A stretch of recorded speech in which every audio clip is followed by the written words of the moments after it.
Disclaimer, gua bukan ahli dalam bidang apapun.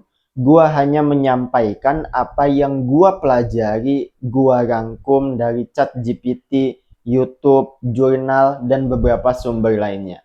Dan langsung saja mari kita mulai. Kenapa sih orang itu suka begadang atau sulit tidur? Begadang dan sulit tidur itu merupakan dua hal yang berbeda, namun bisa kita bahas bersama-sama, langsung sekaligus, ya. Menjawab pertanyaan ini sebenarnya ada beberapa faktor yang menyertainya. Yang pertama adalah faktor biologis, kemudian faktor psikologis, kemudian faktor habit dan lingkungan, dan yang terakhir faktor modern. Mari kita mulai dari faktor biologis terdahulu. Dari sisi faktor biologis, yang pertama itu ada yang namanya ritme circadian. Ritme circadian itu adalah jam biologis tubuh. Nah, orang itu mempunyai chronotype yang berbeda-beda, Pak. Mempunyai chronotype yang berbeda-beda. Chronotype itu apa sih? Chronotype itu adalah kecenderungan alami tubuh dalam beraktivitas. Sekali lagi, gue ulangin ya, alami. Alami ya, alami. Kecenderungan alami tubuh dalam beraktivitas.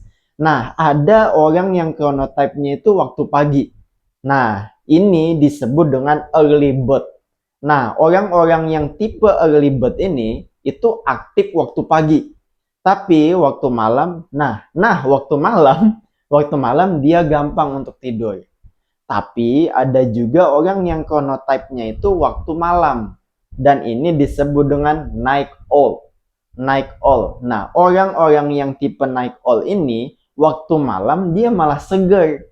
Malah seger, Pak, malah aktif, malah merasa lebih produktif gitu. Akhirnya apa? Akhirnya mereka sulit untuk tidur cepat.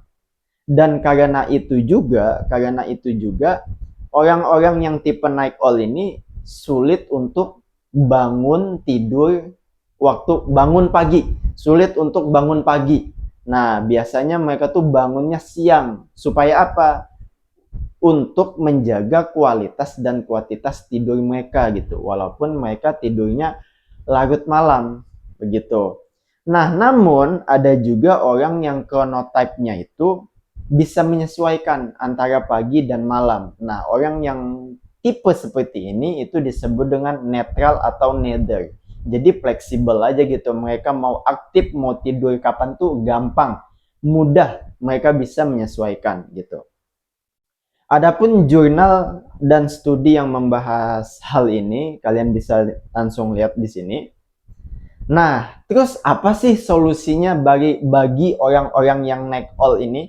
Solusinya gampang, cari pekerjaan yang sesuai dengan kalian gitu. Cari pekerjaan yang tidak mengharuskan kalian untuk bangun pagi.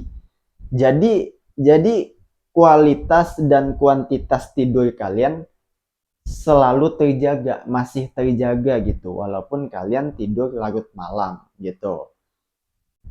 Kemudian faktor psikologis yang kedua itu adalah karena hormon, yaitu hormon dopamin dan hormon kortisol.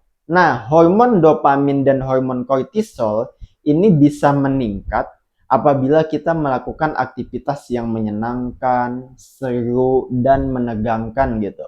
Contohnya ketika kita bermain game, habis itu nonton sepak bola, nonton film gitu kan, itu kan menyenangkan tuh. Nah, habis itu contoh yang menegangkan, kalian jalan gitu kan sama pacar, habis itu ditanya, coba deh tebak apa yang baru dari aku. Mampus, nggak bisa tidur loh malam itu, nggak bisa tidur. Nah, jadi kan hal-hal yang kayak begini nih yang menyenangkan dan yang menegangkan seperti ini kan secara tidak langsung menunda rasa kantuk kita gitu. Akhirnya apa? Akhirnya telat juga tidurnya gitu loh. Nah, solusinya apa, Pak? Solusinya apa? Solusinya kendalikan diri kalian. Kendalikan diri kalian. Kalau misalnya udah masuk jam tidur ya jangan main game, Pak. Jangan nonton film ya. Itu mah kalian paham-paham aja lah ya.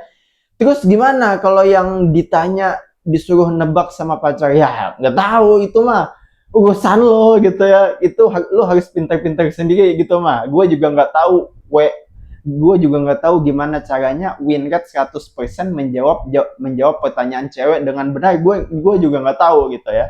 Nah, habis itu selanjutnya setelah faktor biologis ada faktor psikologis. Nah, faktor psikologis yang pertama itu adalah me time.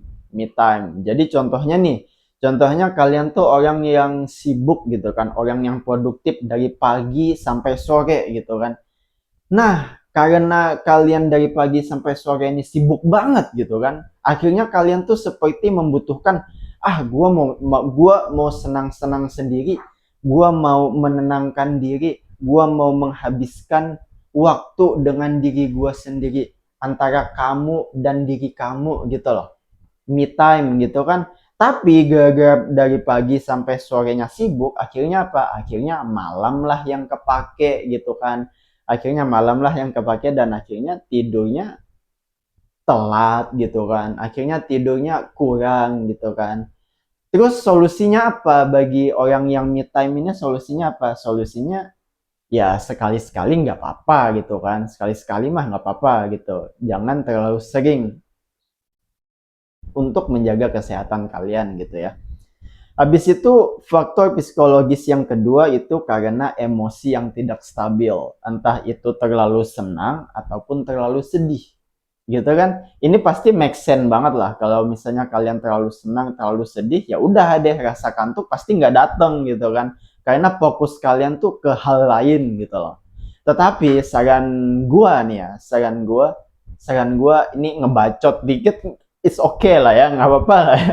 Ngebacot dikit, jangan terlalu senang, Pak. Jangan terlalu senang. Karena kalau misalnya kalian senang berlebihan tuh kadang-kadang orang terganggu. Bukan karena orang sirik ya, tapi karena kalian tidak sadar dengan apa yang kalian lakukan gitu. Nggak perlu gue jelasin detail karena fokus kita bukan di sini ya. Habis itu jangan kalian itu terlalu sedih. Ya, kalian tuh hidup cuma cuma beberapa waktu loh, Pak. Sayangi diri kalian sendiri, Pak. Masa hidup udah sesaat gitu kan, hidup cuma bentar tapi dipakai buat sedih-sedih, dipakai untuk meratapi nasib lah, janganlah. Sayangi diri Anda, sayangi diri kalian sendiri gitu. Tidak ada orang, bacot ya, bacot, maksud gua tidak ada orang yang akan menyayangi diri kalian lebih daripada diri kalian sendiri gitu. Jadi sayangi diri kalian dulu gitu. Terus solusinya apa? Solusinya apa untuk emosi tidak stabil ini? Ya, kendalikan diri kalian.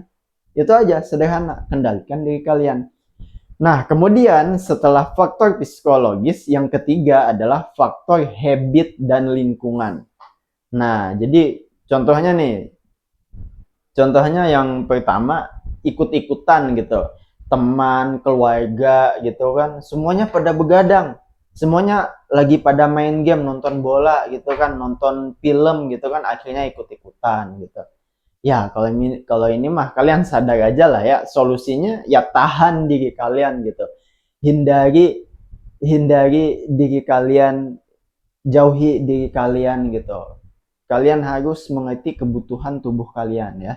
Habis itu faktor habit dan lingkungan yang kedua itu kebiasaan, karena kebiasaan begadang.